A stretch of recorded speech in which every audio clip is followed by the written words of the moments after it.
Hello there, how are you? How are you doing? It's me, it's Craig at Fludded. Nice to see you. Nice. It is 9:15 in the morning and I'm just chilling. So this is an unedited video from me for the day. And I have a few stories I want to talk about, a few takes to give, opinions to give. Everyone's got to have an opinion these days, haven't they? There's a lot of things I don't have an opinion on, and there's a lot of things I don't know anything about. Quite often, if I talk about something, I am fully up for having my mind changed. Let's just bring in a little bit of music so we have it. Right. So, how is everybody on this fine Friday morning? Is it Friday? It's Friday. Tomorrow's Saturday. Tomorrow will mean wandering into town, having breakfast, coffee, saying hello to a few people, and then wandering back. Try and save you the slurping of my coffee. What do I want to talk about? So what shall we talk about? Should we talk about the BBC? Everyone's favourite topic. I was trained at the BBC for 2 years.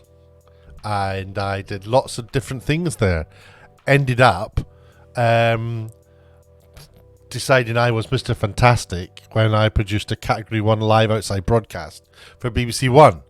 And it was 15 cameras in and around St. Paul's for a 3-hour live show on BBC1. And I was producer, even though technically I was still a trainee. That's how crazy they are. They've always been quite keen to, I thought, hire people who are, gifted. I wasn't. Turned out they liked my accent. I did an okay job at the BBC. I was very happy with it. And when I left, I went freelance because I worked out that if you get a job outside of the BBC, you can get 3 times as much money for doing the same job. Because that's what advertising does. It brings in lots and lots of revenue. So then I started thinking about, how the BBC can improve itself and survive now that the license fee is going to disappear. And I've got some numbers about the license fee. I've written them down. This is all factual. The BBC license fee costs £157.50. The BBC spends that brings in 3.9 or 3.7 billion. 74% of income for the BBC comes from the license fee, which is 3.7 billion. Of that 3.7 billion, the BBC will spend 119 million. I'll say it again. 119 million pounds the BBC spends on collecting the license fee. That is the equivalent of 750,000 licenses. So of the this is so dumb. So 750,000 licenses are being collected just to fund collecting the licenses. I don't know how long why is it taking so long for people to work out that this is just ridiculous? The total income for the BBC is £5.06 billion. And with that money, it is making TV shows. Now, it needs to cut back because, lo and behold, the 3.7 billion from license fees is going to disappear. And I bet it's gone down a great deal. I cancelled my license fee, must have been 5 years ago now. And it was dead easy. I just did it over the phone on the way to, I think it was Asda. I just did it on the way to Asda. And they ask you simple questions like, are you going to consume television at all in any other way? Any television, not just the BBC. And I said, nope. And it's been the best thing I've ever done because life is short. And I like to pick and choose the information that's going into my brain. Um, and that's one of the good things about. Let me turn this down. That's one of the good things about using YouTube and all these like video on demand services is you can just pick and choose what you want. You can pause it and watch it later, skip it, binge it. You know, watch a video on YouTube about a topic that a channel like the BBC would probably spend 2 minutes on because time is precious because they're a linear broadcaster.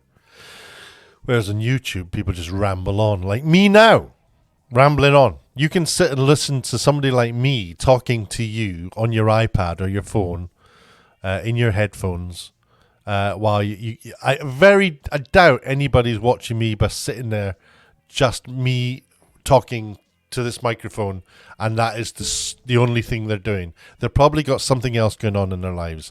Maybe they're, I don't know, playing a computer game, or they're doing the washing up, or they're washing their car, or they're on a train. But it's very unlikely anyone's just sat there listening to me talking. So the way we consume things is changing, and the BBC has to adapt. Now, I'm not a BBC hater. I'm not one of these defund the BBC types. I am in respect of, I don't think the license fee works. I think the threat of somebody coming to your door, or court, or prison, if you don't have a license, is astonishing. They will literally put their foot in your door and try and get into your house to see if you've got a TV plugged into the wall, or a TV aerial. That for me is like oppressive regime material. So it doesn't work. It never has worked, and it's going to go, and I'm glad to see it going. So what does the BBC do? I want it to survive. I think the BBC needs to just narrow itself down, and it should become a sort of world-class broadcaster famed for its excellence. That means employing people who have got good qualifications, English, journalism. I hate this term media. I don't think that's good enough. Maybe if you want to be an editor or something like that, media would be useful. But I think that it's too general. The days of having like young, like people with cameras, operating a camera, doing the sound, doing everything.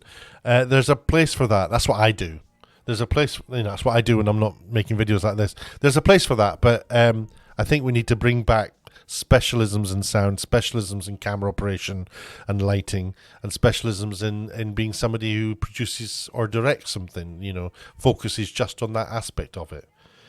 If you do that, you're going to get much better results. You're going to get footage that isn't out of focus or got the wrong color balance. You're going to get better sound quality because somebody is dedicated to just checking to make sure it's right. As it stands, when I'm filming somebody, I have to if I haven't got anyone with me, I have to pop the microphone on them. I have to listen to it with these very headphones. I listen to it. And if it crackles, I need to get them to do it again. I'm constantly having to, when I've got the camera, do that to talk to them. And you kind of have to. You have to get eye contact with them. When you do that, the camera wobbles a bit. And I've seen those wobbles being included in TV shows, and it makes me want to cry when I see it. So anyway, just generally, I'm waffling on a bit about how TV's made, but things could be better. And I think that the BBC could be a centre of excellence, and it should be. It used to be. But now it's gone down like a slightly different route of, it's got an academy thing, and it's just really basic. It's not nearly of the level it used to be. The BBC is moving CBBC and BBC4 Online. I don't really know what that means, but it definitely is called for. They have to, under the charter, they have to make programs for kids. They couldn't just get rid of CBBC. And that seems to make perfect sense that kids would want to watch stuff on their iPads. You are going to have so say this happens like this year, 2022, then when these kids are 20 years old, say, 16 years from now or something like that, or 10 years from now even, they're going to remember that they consumed television on a mobile device or on a web page. And I think that is significant because the expectation will come with the next generation that everything is consumed through a mobile device. And a TV isn't a mobile device. A TV will still have a place. I mean, I watch YouTube on my TV. So yeah, the TVs will still have a place in people's houses, but it'll be more app-based. TVs with apps. TVs that are basically computers and in the form of a screen.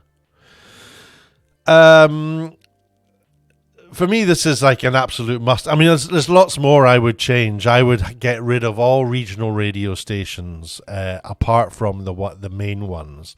So, of all like counties that exist, I don't know how many there are. How many counties are there in the UK? Let's do a quick search. UK counties. How many are there?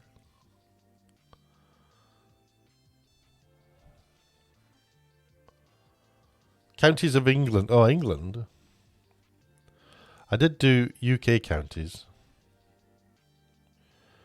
But if you just look at oh jeez. How is this hard to 82 metropolitan, non-metropolitan counties. Okay, this is a question that is. Oh, here you go. This map kind of. This kind of map kind of shows it. Oh, where's all the names go? Oh. All right. So, oh, I see their links. So there you go. I live in East Riding of Yorkshire here. But these are all the counties. Now, I would even say you need a radio station for each one of them. I would break it down even more. You could have like a Yorkshire radio, Lincolnshire radio, I don't know, Midlands radio. You could, these areas could be catered for by just radio stations with larger, and TV stations with larger reach. Instead, we have like, we've got BBC Radio Humberside, we got BBC Radio Leeds, BBC Radio Sheffield, BBC Radio York. It's almost done by a city basis, and you don't really need to do that. So I think that there's lots of opportunities to change stuff at the BBC. Just get rid of that. And it always boils down to what is the BBC actually focusing on? Well, it's focusing on, it's obsessing about issues around diversity and inclusion and representation. Because if you exist in the world, in the UK, the BBC needs to represent you, whatever type of person you are. I'm a Scottish person. So in the BBC have set up BBC Scotland, where they represent Scottish people. The people down in England don't see that, of course. They don't see so much of that. And the people in Scotland don't see what's happening in England, and hence the divide. People in Scotland feel that they are being covered by the BBC. But if the Scottish people came down here to England, where I am, I'm not seeing much of Scotland on my TV. Not that I watch TV, but I'm not seeing much in the media about it.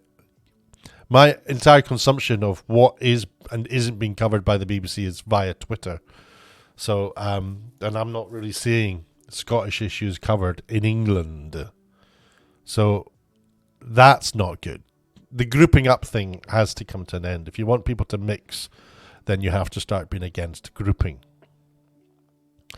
So, what is happening at the BBC? Well, the diversity and inclusion program that they got at the BBC is, I think they've upped it to like 20% people of colour is who they want in front of and behind the camera. So in terms of general employment, they want 20% to be people of colour. Now, it wouldn't be any surprise to me if the UK is 20. Well, they say 84% of the UK is white, meaning that 16% is people of colour. I think that's probably an old estimate. I reckon it's more like 20, maybe even 25% of the UK is people of colour.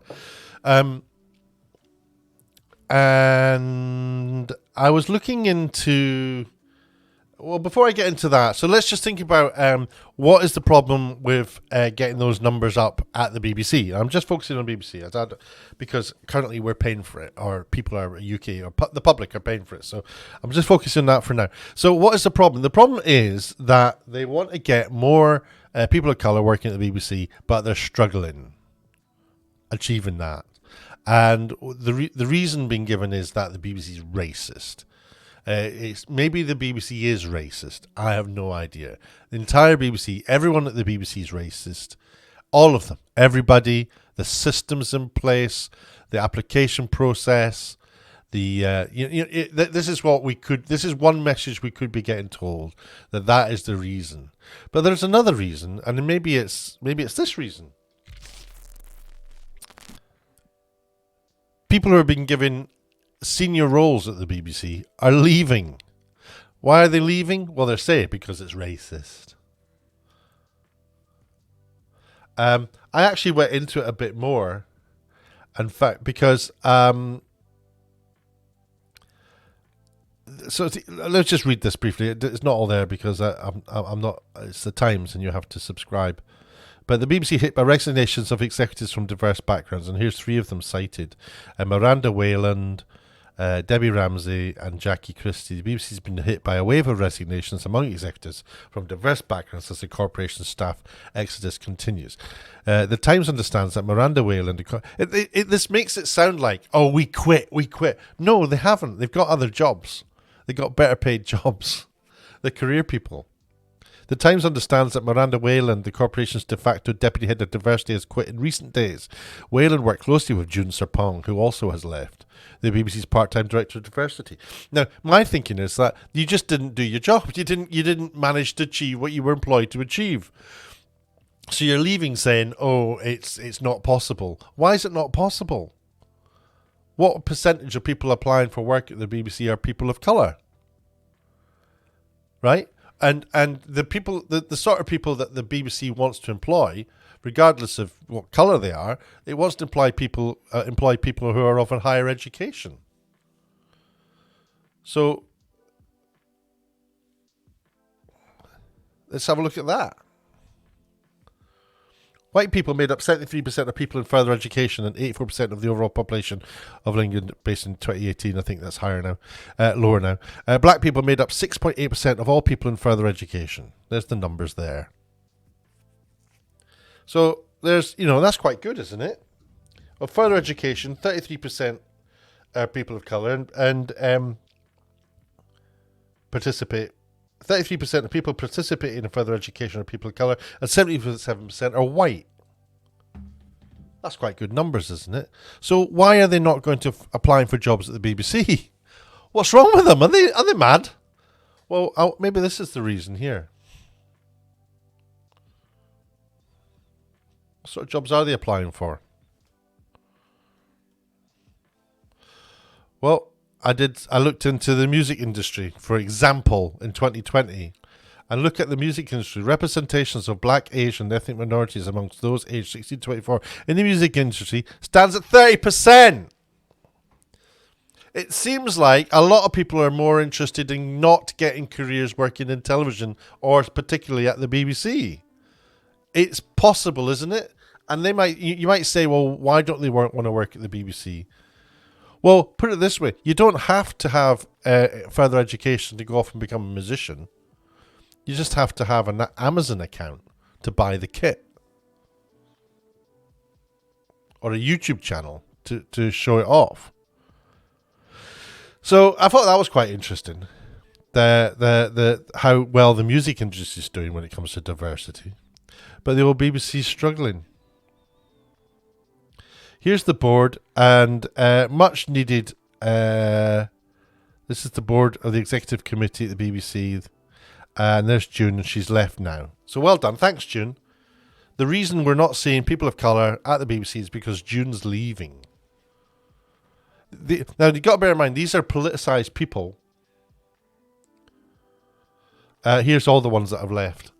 These are politicised people. So if they're working for an institution like the BBC that is saying you have to be, what's the word, unbiased, It's not the word I mean. But you mustn't be political at the BBC. Then if you are political about getting people of colour and racism and things like that, and James Sarpong's written book about diversity, these are political subjects and talking points. So if they're also having their hands tied, saying, "Well, no, we can't talk about that. We can't do that. You can't be seen to be politically one way or the other," then their hands are tied. So of course they're going to go to Channel 4, who are very happy to let their staff be politically one way or the other. They're going to go to Channel 4. They're going to go to other places where they can voice their opinions and be more stringent and outspoken. You can't at the BBC. So the BBC's problem is that it's the BBC. So I don't. But if the complaint is that the BBC isn't employing people of colour so much, then maybe the reason is because people of colour are career people who, when they get good people working there, they go quite quickly. I don't know. I'm not saying this is the truth. This is a fact. I don't know, but it's interesting, isn't it? How people who are given stepping stones, like say, "Oh, hi, we'll give you a CEO job at the BBC," and they're using that as a stepping stone to get to going off onto work for other companies that aren't the BBC. But the BBC are continuing to make mistakes. They are focusing in on things like this.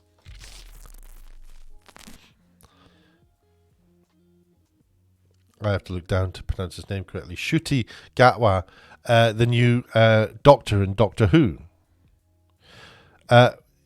Great. But already the first thing we're hearing from the actor and from his boss is this is a step in the right in the right direction about diversity. You don't, and I've made videos about that before. We don't need to hear, if you start making that the priority, and this is why it's happening and this is why it's good. People watching Doctor Who don't care about stuff like that, I hope. And the ones who do care about that aren't watching Doctor Who, because people watch TV shows and dramas and sci-fi and fantasy because they enjoy stories and characters. They don't want to be educated about whether they're racists or not, or homophobic. That's no fun. So it's got to stop. And this is what producers at the BBC need to say. Look, diversity is a good thing. Let's focus in on not seeing colour and not seeing sexual preferences or anything like that. And then what people would say to that is, well, if you do that, then it'll just be a bunch of white people. Well, I think you'll find it won't be. So June's gone. She's left. There you go. So they got to find somebody to fill her boots, and she's moved on to greater things, by the way. You know that, don't you? You know the reason she's done it is because she wasn't getting anywhere, and that wasn't anything. That wasn't the fault of the BBC. The BBC are falling over to help her, and she just couldn't do it because she's not qualified to do it. She's written a book called Diversity. That's all she's done. She's 44. She's a TV presenter. I can drop that, but this is just to do with it. I like to actually find sources for information rather than just newspaper articles. So I looked into the midterm reviews about what the BBC's got to do, and it has got to sort itself out.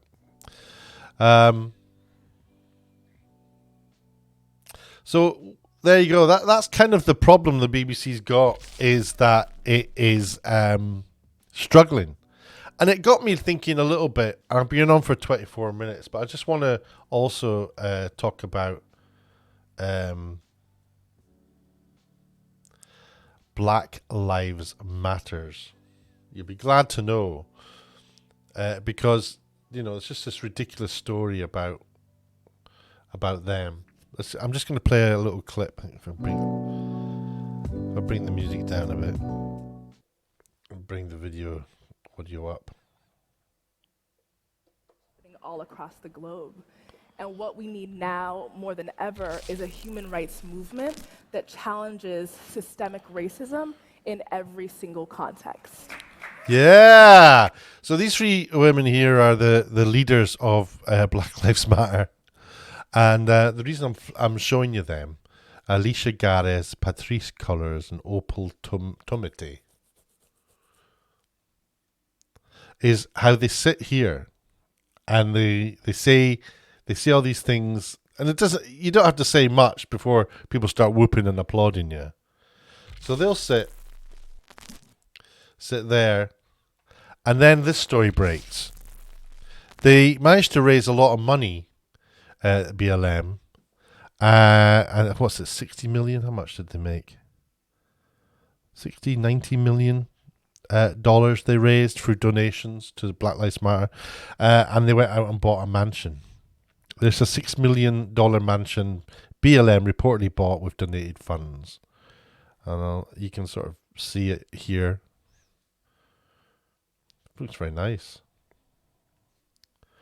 And they say they've been using this as a base so they can make videos. But there was a video released that they did. Just have to move away from the screen a second. And this was it. From back. Let's have we listen to this. Here they are. That's all three of them inside the mansion that they bought with your donations. They're being investigated for the finances behind it. This is what activists want to do. They want to live like millionaires, like capitalists. And they're drinking champagne. Commitment to myself, just like around this concept of rest. What I wanted to do was lean into what I thought was on the other side of protests, right? Which always happens. You have this ebb and flow. These are the leaders of BLM, mind. When the protests die down, you always get that conversation about, well, what rules are you changing? That's right.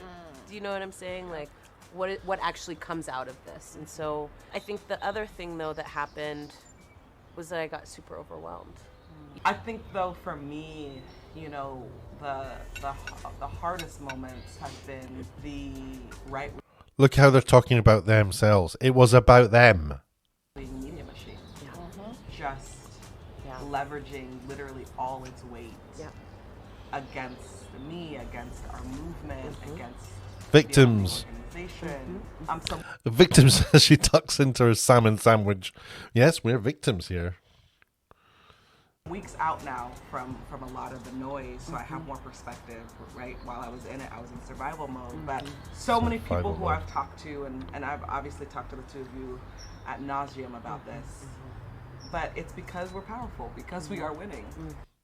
So, there you go.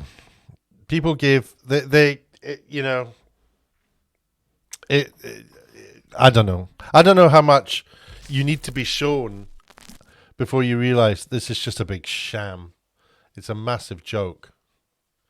The issues around racism are being totally exploited, and we've yet to find out well, America and UK are very, very different. Britain is one of the least discriminatory countries in the world, but there's definitely a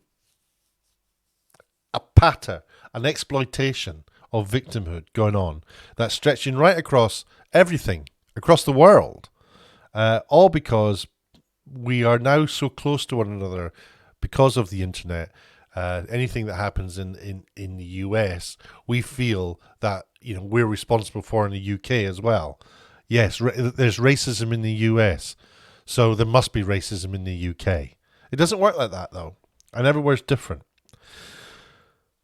So, what does the BBC have to do? Well, the BBC has to just calm down. It has to stop taking responsibility for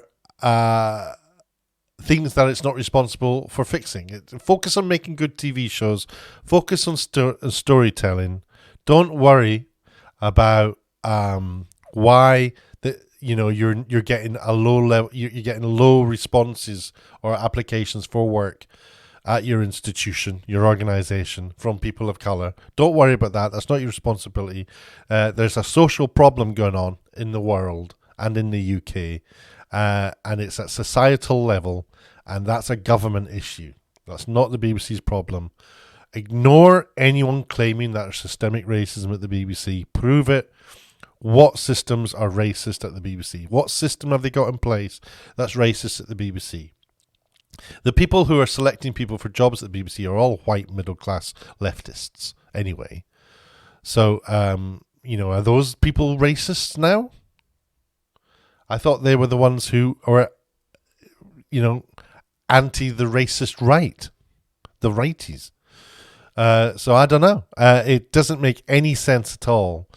So the BBC just needs to calm down. It's giving itself unrealistic targets that it can't maintain. Because as soon as you start employing people of colour, everyone knows the BBC is the worst payer in the industry in terms of wages and money. You can make loads more money as a freelancer working for other companies.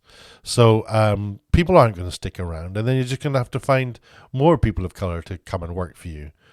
And if you're doing that, you're kind of sheep herding. It's not the right way to go. It's patronising. I think it's racist to do it. It's kind of like, to mollycoddle people of colour like that. And what you're going to have to do is really lower your standards for what is required for somebody to come and work for you, or what is required for somebody to be the next lead of Doctor Who.